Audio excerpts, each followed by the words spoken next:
class, we're going to work through some sample problems from lessons 6.2 and 6.3. We've been talking about solving proportions. First of all, setting up proportions, and then solving them. Okay? What do these problems help you to find? What sort of problems can you find? Or can you solve using proportions? Hunter? Problems like when you're trying to find like how much you can do in a certain amount of time. Good, good. Problems, those are called rate problems, converting rates. Yep, exactly. Now, here's a rate that we're going to go through, and this is from your book on page 301, number 51. So find that page 301, number 51. And it talks about a real problem that in a business, in a manufacturing plant, that's manufacturing microchips. And it says that the quality control inspector, person who's inspecting the microchips, found that there were 3 defective,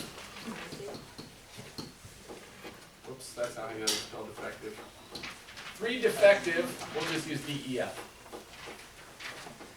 For every 750 that were manufactured or produced. Okay? Defective means that they weren't working properly, that something was wrong with them. Okay? So 3 defective out of 750. How many then at this rate would be defective for every 10,000? Now, when you're setting up a proportion, we talked about that you line up what? What do you put on the same level, James? The labels. So, if 3 out of 750, how many out of, what should we put here? The 10,000, the total again. Then, how would we solve it? Out of 10,000 products, okay? And how many defective? So how do we solve this, Joey?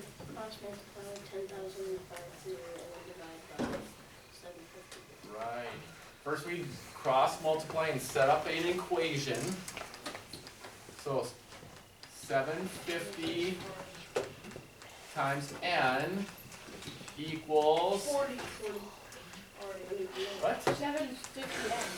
750 n, people. All right?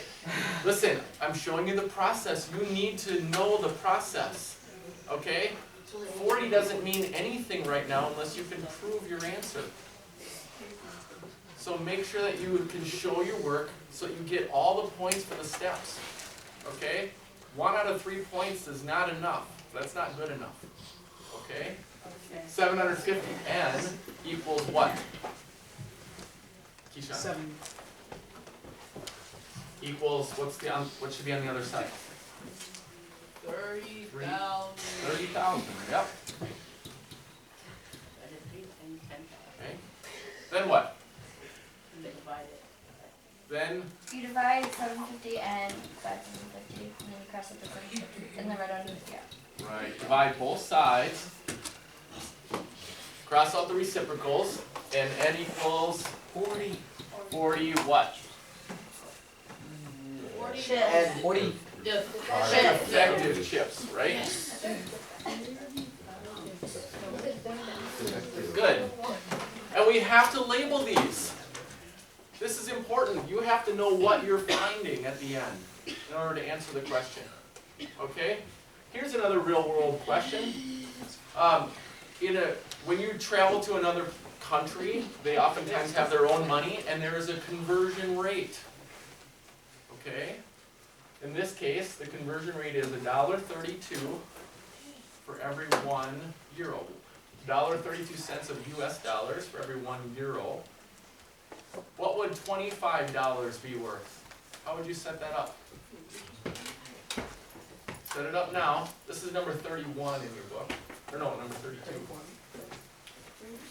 Set this up now.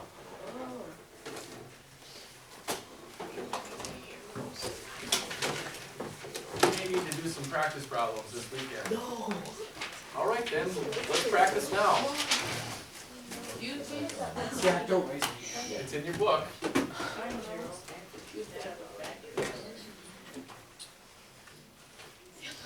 Jack, I'm not gonna call on you. This is an arm exercise with you. Put your hand up. Show off. Just so we don't have him in this class. Hey, that's not. Focus. $1.32. Where would we put the $25? The top or the bottom? Top. On the top, right.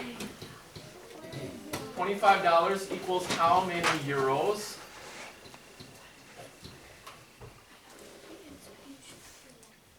So this is N.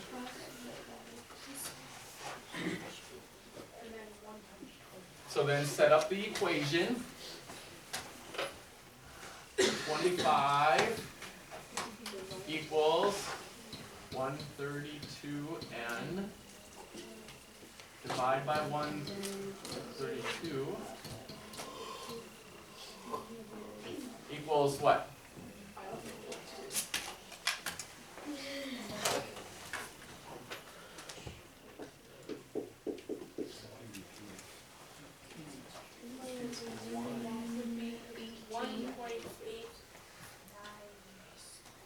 Right, 18.93 18.93. All right. So almost 19, right? Yeah. Or in dollars and cents, 18.93 euros. Yep. Okay. What about scales? This is what we did in lesson 6.3. We worked on similar figures and scale problems. We talked about what corresponding sides are. They're the same side on the other figure. So if these two figures correspond, that means B relates to E in the same way that A relates to D. And so we can set up the proportion and we could write B over E equals A over D, or we could write A over B equals D over E, as long as we go the same direction. We could write A over D equals C over F. Those sides correspond in the same way, in the same direction. So then we can set up a proportion that way. If we have a scale we're working with, let's look at some scale problems from this. Let's do number 11. Our scale in this one is 1 centimeter equals 12 kilometers.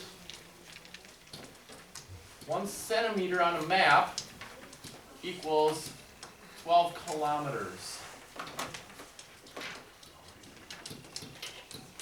So, what are we going to use? How are we going to set this up for number 11? Find number 11, page 305.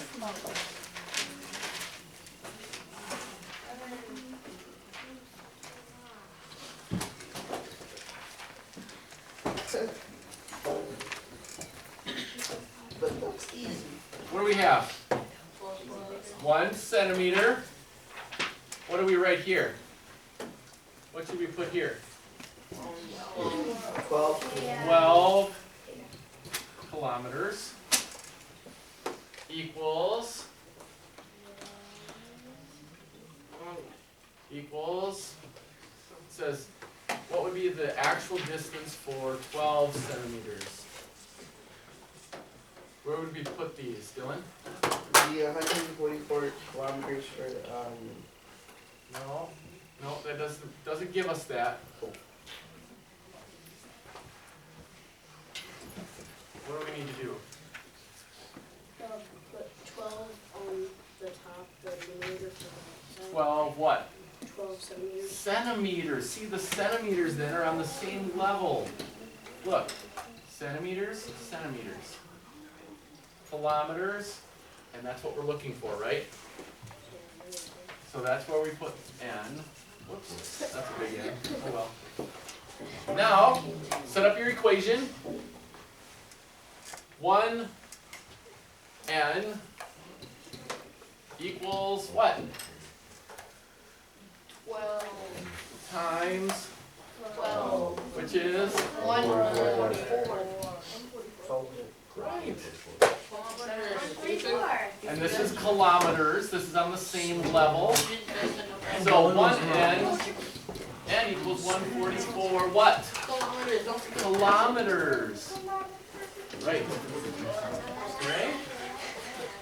How about a problem using similar figures? Let's say we're doing number 5. Number 5. In number 5 we have a triangle. So here's the sketch of the triangle. These two sides are 10 inches. So what type of triangle is this? Isosceles. And this one is 4 inches. And then there's a corresponding triangle. This is 2 inches. Can we find these two sides? How do we do that? What's a proportion we could write? What's a proportion we could write? Henry. 2 over x equals 4 over 10. 2 over x, so we'll make an x here. And 2 over x